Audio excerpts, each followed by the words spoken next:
This is the Martial Arts Lifestyle Podcast, where we talk with martial arts practitioners about their histories and the influence their practice of martial arts has on their lives. You are listening to the free version of this podcast, which is abbreviated. Help support this program by considering to subscribe to us on Patreon and access the full-length version of the Martial Arts Lifestyle Podcasts, all for the price of one coffee shop coffee per month. Go to www.patreon.com/malmag. That's www.patreon.com/malmag. In this episode, I sit down with Atticus Todd, who was one of my first instructors and friends at the Inosanto Academy. He's also a very recognizable character actor and just an enjoyable person to talk to. Sit back and enjoy this episode with Atticus Todd. Welcome to the Martial Arts Lifestyle Podcast, and this is yet, I know I seem to say this every time so far, that this is one I've been looking forward to, but seriously, now, as if I hasn't been serious the last times, but no, this is actually one of my oldest friends here in the martial art world, especially at the Inosanto Academy, and this is going to be a real treat. So I'd like to introduce you guys to Atticus Todd, who you probably have seen on television, and we'll talk about that a little bit. Atticus, welcome to the podcast. Well, thank you for inviting me. Of course. So I guess maybe we can start with a little bit of our history, I should say. Anyway, I came to the Inosanto Academy in 2004. And, I think I had 20 years of martial arts experience at that time and about 10 years in JKD and Kali and Silat a little bit. And, like most people who I would consider wise would do when they come to a place like this, you just start jumping into every class and learning from everybody. And you were a teacher who was teaching and still do, as we're actually talking now, right after the particular class, but the Thursday class at noon. Yes. And I remember jumping into that sucker, and I don't know, somehow we got into conversations and realized that obviously we're pretty close in age, and that we're also from similar parts of the country, and certainly had a lot of similar tastes, and became pretty good friends quite quick. I hope that's your recollection as well as mine. What was your name again? Yeah, exactly. Yes, of course, that's my recollection. I was delighted. There was a group of you guys, particularly you and Mr. Harley, right, who were very, very regular. And one of the joys that I experienced was when I would tell you guys stuff and you'd actually listen. You'd catch me off guard sometimes. Like, wait, you listen to that? It's a weird skill. Yeah, it's really odd. I think one of the things I was most proud of you was I had given you the advice very early, said find yourself a training partner and put twice as many hours out of the academy as you put in the academy. And you and Mr. Harley did exactly that, and look at you now. Renowned instructors under your own right. You make me feel like a proud papa. Nice. Yeah, certainly, and Chris is somebody who'll be bugging to get on the show as well at some point. But those were, I think, between the training and then, of course, the many times of get together and sitting around and eating and trying to solve the world's problems were classic days. Well, we solved them, just nobody would listen. That's true. Yeah, no ability to implement beyond just trying to live by example, I guess. Yeah, fast out of the gate, not much for stamina. Indeed. Well, I tell you what, before we get into your martial art background, tell us a little bit about where we may have seen you. I've about 40 credits on the IMDb, so I've been at it for a really long time. Most recently and probably most successfully, I had a recurring role on a television show called Yellowstone with Kevin Costner. So I was the chief of the tribal police. So you probably, if you watched Yellowstone, you definitely saw me there. Indeed. And now is that the one that you get recognized for the most? Recognized the most. Yeah, I would say because it's the most recent. Most recent, and most, yeah. probably the funniest one. I'm alluding to the other one, yeah. Probably the funniest one I didn't have any lines on. It was a show called It's Always Sunny in Philadelphia. And sorry, so I'll tell. I can't believe you're getting me to tell these stories. So, all right. So I go in for the audition for this thing. Well, first my agent gets a hold of me and he goes, okay, we have a possibility for guest star on a show called It's Always Sunny in Philadelphia. And I go, that's awesome. Great. He goes, yeah. There aren't any lines. And I go, oh, come on, man. We don't do extra work anymore. And he goes, what did I say it was? So I thought for half a second, and I said, you said guest star. Correct. Guest star. Would I do that to you?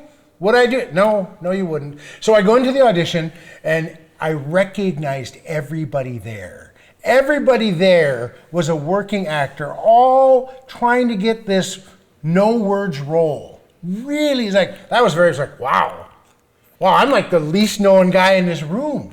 So it's my turn to go up. I would go in with the casting, and there is a young lady there running the camera, and Dee, and me, and that's it.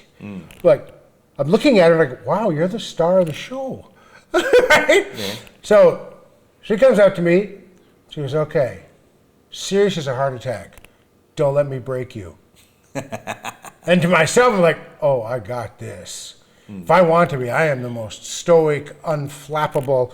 So she comes after me, and I'll tell you, she was hilarious. But she said, don't let me break you. I just stood there like a slack-jawed ape with half my brain coming out of my ear.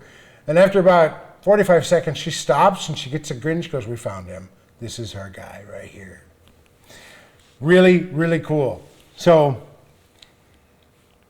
we get on set for the show. The set is an actual bus in LA. You want me to tell this whole story? Yeah, okay. No, this is a good one. All right. So the set is an actual bus in LA, and we're supposed to be in Philadelphia. So it's summer. Yeah. So we're all it's in a little warm. parkas. Yeah, right. It's so warm. We're all in parkas. They got to have 90 guys on that, extras on that bus, all in parkas, just sweating the place up, right? A cool caveat was, my brain. Who's the little kid in Wonder Years? The little kid. So Fred Savage? Fred Savage was the director of this episode. Oh, wow. How cool, right? Yeah. So I can tell you the that. Mole from Austin Powers 3, Mole. I got to work with Fred Savage. How cool, right? So we were on the thing, and Dee's all slammed up against me, and I'm supposed to be just breathing into her mouth like some kind of a shock therapy patient. Knuckle dragger. Yeah. And so she sees the other two guys who had faked their death outside the window of the bus. So she's got to fight her way up to the bus driver and get her to stop the bus. She's heading up there. Fred is, I can call him Fred because I've worked with him. Oh, right. Sure. So she's heading up to the bus. He goes, you got to make space so that Dee can get through there and get to the bus driver. She goes, no, I want you to crowd more close together. And they did. By the time she was up to the bus driver, her feet were off the ground. Right? That girl is no diva. She will put in the work. She is not afraid to work, and she's hilarious. And she's salt of the earth, right? Just the sweetest woman. So, an epilogue to this whole thing. 10 years later, they call me up and said, so you still around in LA? I go, thanks. Yeah, have you checked out this show called Yellowstone? I didn't say that. but I just said, yes, I'm still around in LA. So they go, that is awesome. So Dee hasn't been on a bus since she was on the bus with you. And somebody thought it would be hilarious if she's back on the bus and you're there again. Man, that's great. So an actual 10 years later in the show, Dee goes back on a bus, and there I am again. So I'm standing there again, mouth breathing, just like a shock therapy patient. And she just, the look on her face was so surprised, like, no, this can't be. I'm going back home. So we all had a really great time. And when I get recognized for that, someone said, That's why I find it "You were funny. on the show twice, Totally 10 years apart." And they totally recognize you again for this non-verbal role. Right. I didn't speak. Right. Yeah, that's great. It was super Great. fun. Now to understand that how stoic Atticus is, I actually feel very funny because I have broken him in class a few times in seminars. I don't recollect that.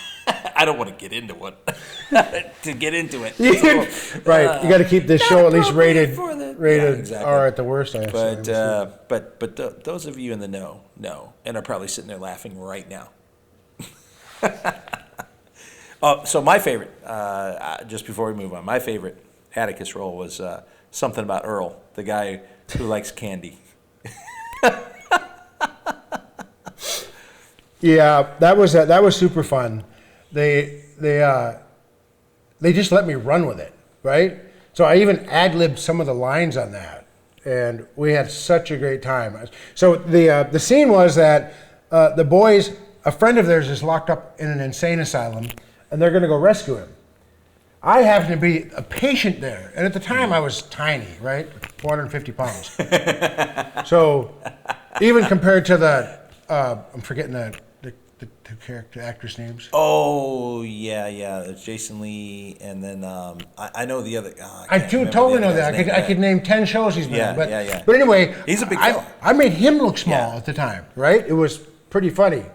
So we had this scene where he had us right, and I'm yelling at him, "Do you like candy?" Right? It was apparently hilarious. Oh, it was hilarious. After it was all done, Jason, because he goes, "Dude, that was goddamn funny," and I'm like, "Sir, from you, I consider it the highest praise because that guy is hysterical." Yeah, he's hilarious. So yes, that was also a very fond memory for me. So that's Atticus's little side gig or main gig or something. Anyway, he's also a highly trained martial artist. And here's the interesting thing about you and another very dear friend, Scott Yusa, known as Scott Connors on screen. You two are both all over in a lot of things, playing different roles. You're also two of what I would call the most functional, real badasses in martial arts, and neither one of you really do those types of roles. You do like acting roles, not like go out there and kick someone's ass roles. And it's kind of funny because you are exactly, in the real world, you guys are total ass kickers. For real. My concern in early coaching that I got was if a director sees you as an extra, he will always only ever see you as an extra. Yeah. If a director sees you as a stunt guy, he will always only see you as a stunt guy. So, yes, you're capable of this, and yes, it might be nice to get the money sometimes, but if you are serious about your acting career, act. Yeah. And I've always followed that. So I have fought and done stunts, but my own stunts. I've only done my own. Right. And, when I was 450 pounds, it was pretty tough to double me. That's true. Yeah. So there was many times like, could you do this? And yes, I can do that. Nice. Yeah, and I mean that's, for those of you who do not have any experience in the entertainment industry, that pigeonholing is actually like everywhere, every part of it. Not only actors, but even in post-production. Those of us like me who edited television for 20 years, you get pigeonholed really. Oh, you do kids TV. Oh, you do documentary TV. Oh, you do that. And it drives editors nuts. Just like I think it would an actor. It's like, no, I act. That's the thing. I can play different things. We edit. I can edit different things. That's what the job is. But for some reason, the person calling those shots doesn't seem to understand that. It's totally true. And I've had such a good time because, My Name is Earl. It was completely comedic. Such a great time.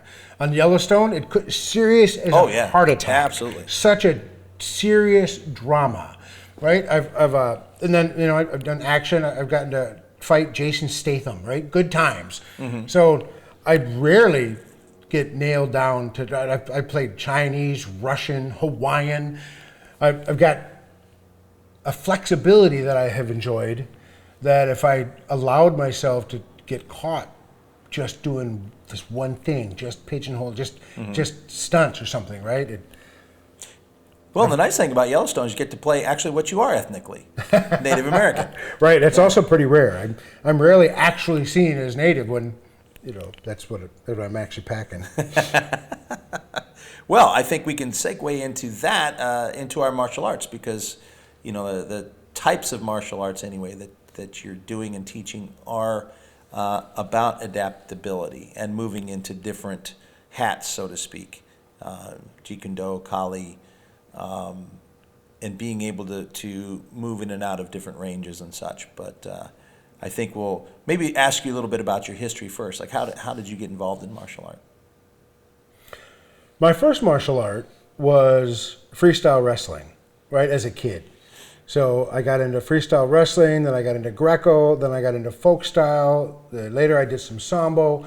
And by high school, I got involved in some Golden Gloves boxing, and then I got into Taekwondo. So I just kept like, oh, here's something, oh, here's something, oh, here's something, right? Anytime something would show up, I'd be fascinated by it, and I'd have to give it a swing. I spent probably almost 10 years going from, I was a little bit, not tainted, spoiled. I was a little spoiled when my first two arts were wrestling and boxing. There are no katas in wrestling and boxing. There's no forms. It's right? Drilling and then hands-on. Yep. There's a guy that demonstrates a technique, then you get to drill it, and then we're going to spar it. And that's the first arts I learned how to train. And so I then spent 10 years trying to find another art that worked that way instead of katas and forms. It just, my brain already operated a certain way. So it wasn't until I found Rick Fay that I finally settled in and said, oh, this is what I've been looking for. For those who know, in our family, Rick Fay is a senior lifetime full instructor under Guru, and one of very few. And I happened to find him in Minneapolis. I was so lucky. Yeah, so for those of you who are not in the JKD circles or Kali circles, Rick Fay is the founder, owner of the Minnesota Kali Group in Minneapolis, and practitioner of FMA, JKD, Muay Thai, and he was one of Larry Hartzell's guys as well. And so phenomenal, amazing person who, it's funny, I didn't actually meet him until I think it was 2019 when I went with Guru there to assist him for a seminar. But because I know so many MKG people, I felt like I'd already knew Rick. He was like somebody I already knew when I already know you, even though we haven't met, Yeah, Rick and I had formed such a bond.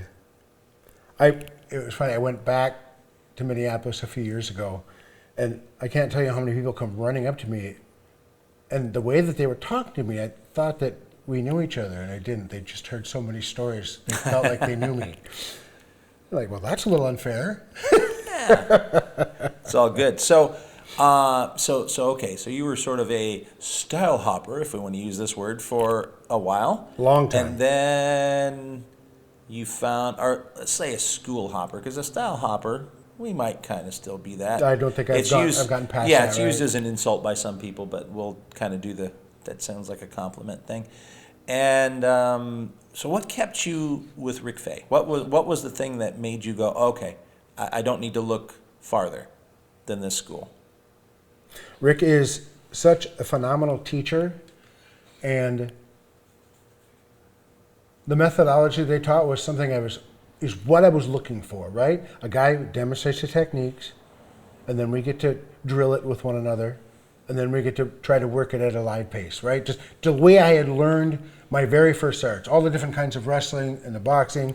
And so when I found that, it's like, oh, finally, this is how I learn. And then I got introduced to this concept that Guru had taught him, learning by progression. And that was just so enticing. To this day, I hope that I have picked up that lesson and also teach by progression. It is so brilliant, and it is so useful. And then the lessons that were taught, so much more about, our intention is to have you be better people. Our intention is for you to be instructors. Our intention is for you to be leaders in your community. Oh, and guess what? You're going to have some martial art in the middle of that, right? Yeah. That was very enticing to me. It was very, very tribal, very, be part of the solution kind of thing. It really was attractive to me. It's interesting that, especially, I've heard Rick say that about, building better people, and then the rest comes out of that. And just recently, I would say maybe in the last 90 days, I think it's been, that I kind of discovered a little bit of where that came from. I mean, we kind of knew Guru Dan, probably, right? But where Guru Dan got it from was from his, because he's got a master's in education, he got it from that. There was a particular, I don't know if it was a teacher or, I think it was a teacher or a colleague or somebody who was working on this. So I think it was somebody, that was an influence to him in education that was saying, develop the pupil, develop the student first, develop them as a person first, and then the rest comes along. So that's kind of interesting. It's really kind of cool. Mm-hmm. And it sounds like a lesson that, Rick really grabbed onto. Completely. Rick is hands down one of the most phenomenally gifted instructors I've run into. He has an ability to connect. He used to have an instructor's class, and we didn't learn martial art in it. He taught us how to teach. Fantastic. And this concludes the abbreviated version of the Martial Arts Lifestyle Podcast. Please remember to hit the like button and subscribe here to the YouTube channel. Please consider supporting the program by going to patreon.com/malmag and subscribing for access to the full-length podcasts. Again, that is www.patreon.com/malmag. Thank you for listening to this episode with Atticus Todd. Coming up next week, another Midwestern martial artist, Ohio's Michael Perez. Check out the Malmag store at www.martialartslifestylemagazine.com and click on the store tab. There you'll find a full selection of Timmy B's brand sticks for FMA, some Timmy B's brand shirts, and some very sharp-looking Dos Manos shirts. This show is produced by Martial Arts Lifestyle Magazine. Visit us at martialartslifestylemagazine.com. Music by Jackal Relic. Martial Arts Lifestyle Magazine and the Martial Arts Lifestyle Podcast are trademarked and copyrighted by TNT LLC.